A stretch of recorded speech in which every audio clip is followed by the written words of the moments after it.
रत्नागिरी सिंधुदुर्ग या लोकसभेच्या मतदारसंघातून भारतीय जनता पक्षाने माझी उमेदवारी घोषित केलेली आहे।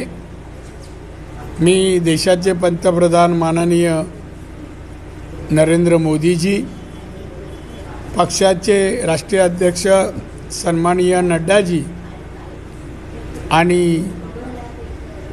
अमितजी शाह होम मिनिस्टर, तसेच सन्माननीय देवेंद्रजी फडणवीस या सर्वांचा मी अतिशय ऋणी आहे, आभारी आहे की यांच्यामुळे मला ही उमेदवारी मिळालेली आहे।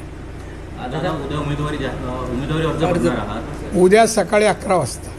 कशा पद्धतीने माहोल असेल उद्या? आनंदी आनंद, जिंकण्यासाठी आम्ही लढतो आणि जिंकणार। मोठं शक्ती प्रदर्शन असू शकतं। नाही, शक्ती का शक्ती आहेतच ना, प्रदर्शन करायची सवय नाही मला, नाही काय नाही, त्यासाठी काय आज जाहीर झाले, उद्या ज्यांना समजलं आहे उद्या फॉर्म भरणार ते येतील सगळे। राणेसाहेब जर विश्वास ठेवत नाहीत, मात्र आता उमेदवारी जाहीर झालेली आहे, किती लाखांच्या फरकाचा? 2.5 लाखाच्या फरकाने मी निवडून येणार। धन्यवाद।